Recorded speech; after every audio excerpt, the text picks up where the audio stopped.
All right, y'all, we back. And this time we back on our boy, NBA Youngboy. I mean, all these rappers going to jail, aren't they? They taking these plea deals and everything. He on his way to federal prison. Have to change his plea. But let me tell y'all something. He gonna get out as an informer. Something good gonna happen to him out of this. Him. I hope. I don't know. I don't know. State of Utah versus Kentrell Galden. How are you today, Mr. Williams? Good morning, Your Honor. I'm well. How are you? I'm doing well. Thank you. Mr. Galden also has counsel online. If you would please state your names for the record. Jeremy Delacino, appearing for Mr. Galden as well. Your Honor, Drew Finlay, appearing remotely as well. Thank you, Your Honor. All right, thank you, gentlemen. Mr. Williams, I understand that perhaps there's going to be a change of plea today. Is that correct? That is, Your Honor. All right. Would you go ahead and please state for the record what the plea agreement is that has been reached with the state? Yes, Your Honor. It is anticipated that my client will be entering guilty pleas to counts 2 through 7, count 13, count 16, count 19, and count 22. And there are other parameters to this agreement. Would you like me to put those on the record now? Your Honor, it's anticipated that he will enter those pleas as charged. In other words, identity fraud as a third-degree felony with 2 counts, forgery as a third-degree felony, 2 counts, 6 counts of pharmacy fraud, which would be those count 4. And that's a Class A misdemeanor. And those are all Class A misdemeanors. There are 6 of those. And all of those cases, the counts I just recited, the ends are all pharmacy fraud cases. We are asking the court to waive time for sentencing. I have some specific requests as it relates to sentencing about the language, but the agreement is that my client will pay a $25,000 fine to the court. And Your Honor, I have a cashier's check in hand. I'm holding it now that I would like to publish to the court at the end of this. Upon payment of that, the state has agreed to a 402 reduction for each of those 4 felony counts. They would all be reduced to Class A misdemeanors, and the case would close at that point in time.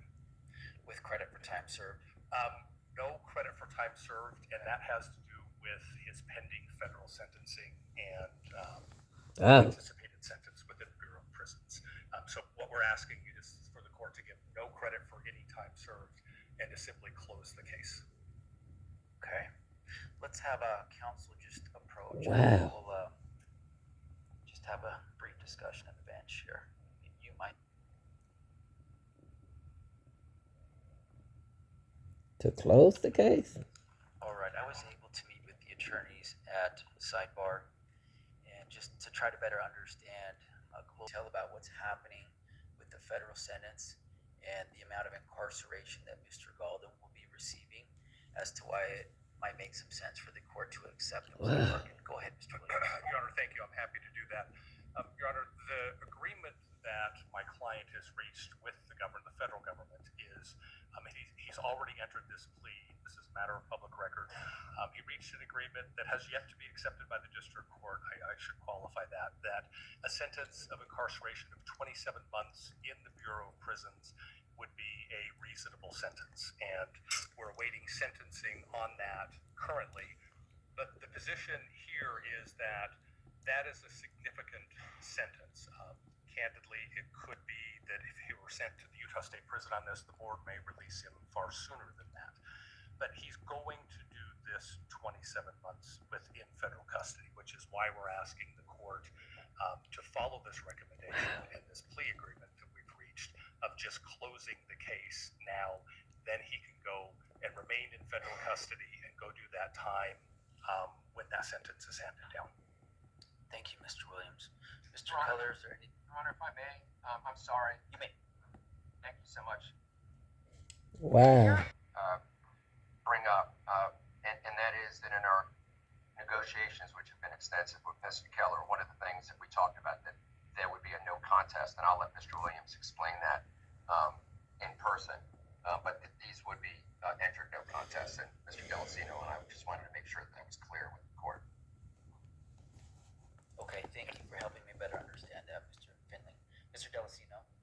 And Your Honor, not to gang up on the proceedings here with the three of us, but I would add to something that Mr. Williams said, which is that not only does the federal resolution contemplate a 27-month prison sentence, but it also contemplates a consecutive term of 60 months of supervised probation. So there will be a probationary component to that sentence as well that will follow the custodial sentence. And as part of that federal probationary period, would Mr. Galden be required to, I assume he would be subject to probation searches that would involve So he gonna be ensuring back in the that he is house not again. possessing dangerous weapons such as firearms, likewise no illegal drugs or alcohol, things of that nature. That's correct, Your Honor. And federal probation is a sort of unique animal in the sense that it's akin He to... just got out of this situation. And he back into this situation again? That's why they keep doing stuff, because y'all keep letting them out. They pay their way out. Probationary terms in state, which is to say that they could impose the entire sentence that was initially available to impose if there were to be a violation, but he would have federal probation officers for that period of time. And Your Honor, I would just add to that too, built within the federal code is any violation of probation that includes possession of a controlled substance requires automatic revocation of the term of probation. So there is a lot riding on our client. He ain't gonna do right. After the Bureau of Prison Time, and then for 5 years on probation. Very well. Anything further that you would like to put on the record at this time, Mr. Keller? Your Honor, just briefly, the state is in agreement with the plan of action that's being set forth before the court. This is somewhat of a unique case where there have been multiple jurisdictions involved, both multiple jurisdictions in the federal and in the state systems. There's been conversations across all parties and across the representatives for the government in each of those cases as well to ensure that a proper disposition is reached globally across these cases. And so this is just part, really, Youngboy need to be in the house. He do good when he in the house. Justice against Mr. Golden. I assume then that the Weber County case, which I understand there is a charge in Weber County, or maybe charges, is that going to be part of this global resolution as well? That's correct, Your Honor. There have been conversations with Weber County, and it's my understanding, I believe, that plea has already been taken in Weber County. Rich That boy. case has been dismissed. That gave rise to the federal case. So same conduct. There's been a plea entered in federal court. The state dismissed their charge. Very good, thank you. All right, Mr. Golden, have you had enough time to speak to your attorneys about this decision to enter into this plea bargain? Have they gone over with you the rights that you would be waiving by accepting this plea bargain and entering no contest pleas and being sentenced today and having this case closed? Do you understand that a no contest plea Why you talking all low? has the same effect as a guilty plea in a lot of ways? The court will sentence someone on a no contest plea the same as it would a guilty plea.